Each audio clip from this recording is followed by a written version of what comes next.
Hello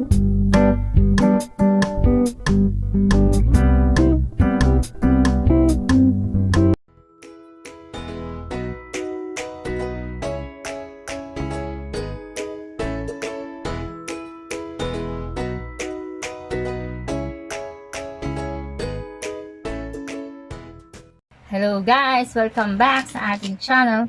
Ang isi-share ko sa inyo ngayon ay isa sa request sa atin. Isa sa request sa atin to kung paano raw gumawa naman ng katerno o ating ginawang simpleng short pambahay para sa mga kids. Kasi meron tayong nagawa nung una na pang-adult naman na simpleng pambahay short na tinernohan din natin ng top niya na spaghetti strap. Ngayon, gagawa rin tayo ng pattern para naman sa katerno nung ginawa nating short nung nakaraan na pambata. Tuturo ko sa inyo yung madaling paraan ng paggawa ng pattern isa-isa para doon sa apat na size ng terno pambata or blouse ng pambata. Ngayon, hindi na natin ipapakita kung paano siyang tatahiin kasi meron na tayong naunang video kung paano siyang tatahiin. Para mabilis lang guys, eto. Meron na akong ginawa ditong sample. Ipapaalala ko lang sa inyo kasi ang ating ginamit, kung ang ating gagamiting tela ay kagaya nito, stretchable, spandex cotton ang tawag dito, yung sa ating video na nakaraan, nag-bias cut tayo. Yung bias cut na kung ganyan ng length ng tela, ganyan ng width, ang bias cut pa slide. Ito, kung ang ating tela ay spandex cotton, ang bias natin ay hindi na pa-slide. Patayo tayo. Hindi tayo pa ganyan kasi sobrang banat nun pagka pahalang. Patayo yung ating pagtabas nito. Bibigay ko sa inyo yung mga sukat ng pang-strap nito, isa-isa doon sa ating pag-pattern. Ngayon, ang pagka-stretchable, patayo ang bias. Pagka hindi, pa-slide. Ayan. Itong ginawa ko, ito yung sa pinakamaliit na size na kasya sa anak. Pero bago yan, gusto ko lang i-shoutout lahat ng members sa ating Joe Modesta group. Happy Subing. Shoutout po sa inyong lahat. Yan. Sana magustuhan nyo to. At ni-invite ko rin kayo kung gusto nyo pong mag-join dyan sa ating group. Pwede po kayo mag-join. Make sure lang na masagutan nyo yung tatlong question kung ilang taong kayong mananahi. Kung nakasubscribe ba kayo kay Joe Modesta or hindi, or hindi, nag-a-agree ba kayo sa ating rules, sa ating group. Yun. Pag iyon, hindi nyo sanagot, hindi po kayo ma-accept. Kailangan po sagutin nyo yun para legit po na kayo ay makaka-relate doon sa ating topic kasi marami din dyan dati meron kaming na-add dyan na hindi namin ginawa ng ganung tanong, basta lang kami nag-a-accept. Nagpo-post sila ng kung ano-ano lang na hindi siya related doon sa ating topic. Kaya, kahit mag-post kayo, hindi rin siya ma-approve kung ang gusto nyo lang is mag-share lang ng mga live selling na kung ano-ano. Hindi po natin yan i-accept sa ating group. Hindi po natin siya maipopost doon. Kailangan din related siya sa ating topic. Tara na guys. Simulan na natin ang ating paggawa ng pattern doon sa taas. Aakyat na tayo. Bali, ito na yung ating mga tinabas. Kailangan natin ng 6 1/2 by 10 inches. Sunod ang 7 1/2 by 12 inches. Sunod ang 8 1/2 by 14 inches. Ang last ay ang 9 1/2 by 16 inches.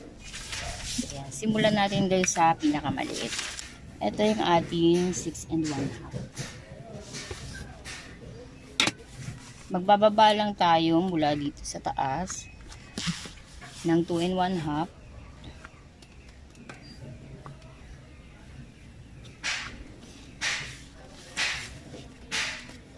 Trace natin siya papasok doon sa binaba natin 2 1/2 papasok sa 6 inches.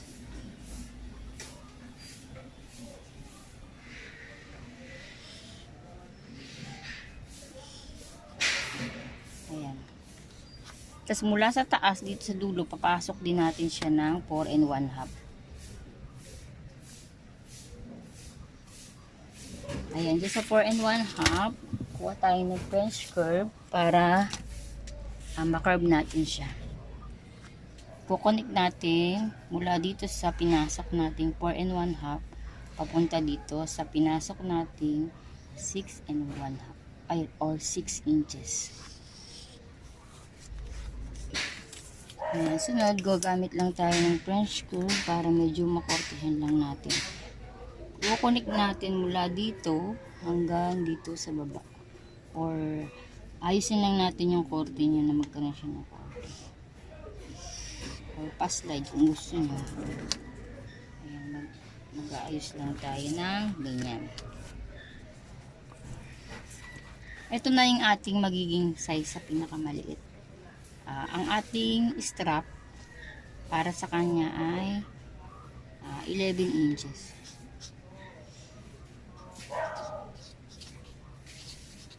Sa strap, 2 pieces. Para yan sa magkapares. Pag ginipit natin yan, sakto na yan dito, itong ating pattern. Yan. Pero pag ikakat natin yan sa tela, dapat may allowance yan dito. Ayan. Sunod natin, yung sunod na sukat, ito. 7 1/2 by 12. Ito yung 12, ito yung 7 1/2. Mula sa taas, pagbaba tayo ng 3 inches.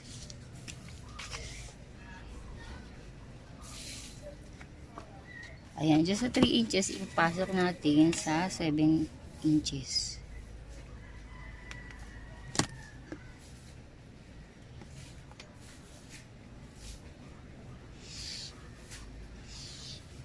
Ayan, mula dito sa dulo, pasok naman natin ng 5 1/2.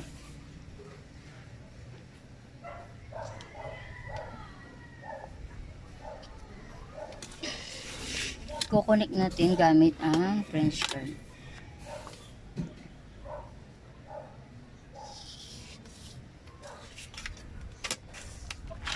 Ayan, gamitin natin ang hip curve.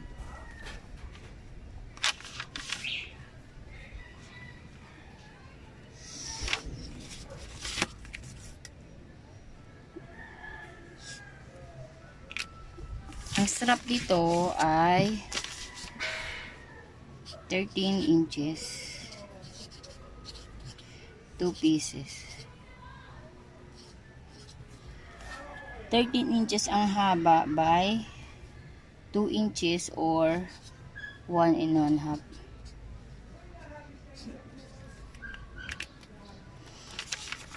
Sunod natin ang sunod na size, 8 1/2 kung ating pattern by 14 inches. Mula sa taas, pababa, mag-mark lang tayo sa 3 1/2.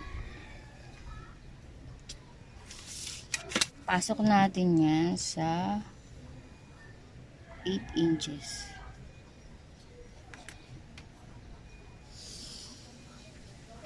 Ayan, mula sa dulo sa taas, pasok natin sa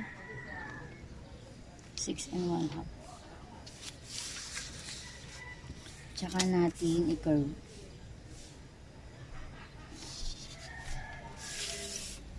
Mula dito, i-hip curve natin.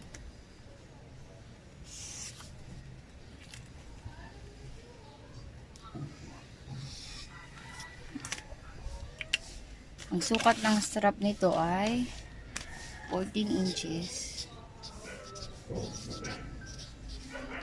by 2 or 1 1/2, 2 pieces. Ayan, sunod natin ang 9 1/2 by 16. Mula sa taas, pababa, mag-mark tayo sa 4 inches. 4 inches, pasok natin sa 9 inches.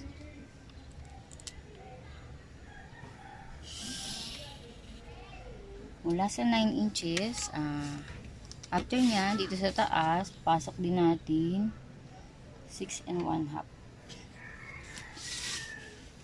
Or pasok natin sa 7 and 1/2. 7 and 1/2 na pala tayo. Ayan. Then, hip curve ay French curve.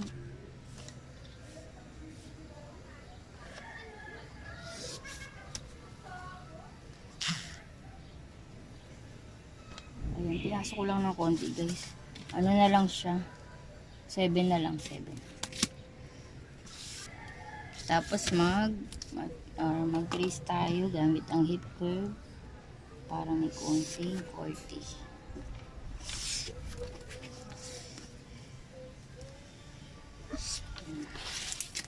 Ito, ang size ng strap ay 15 inches.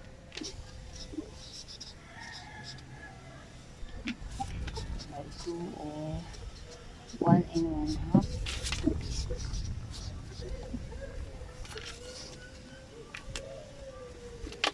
Ngayon, gugunting na natin siya. Ikakat na natin. Sakto na siya guys sa guhit. Sa ginuhit natin.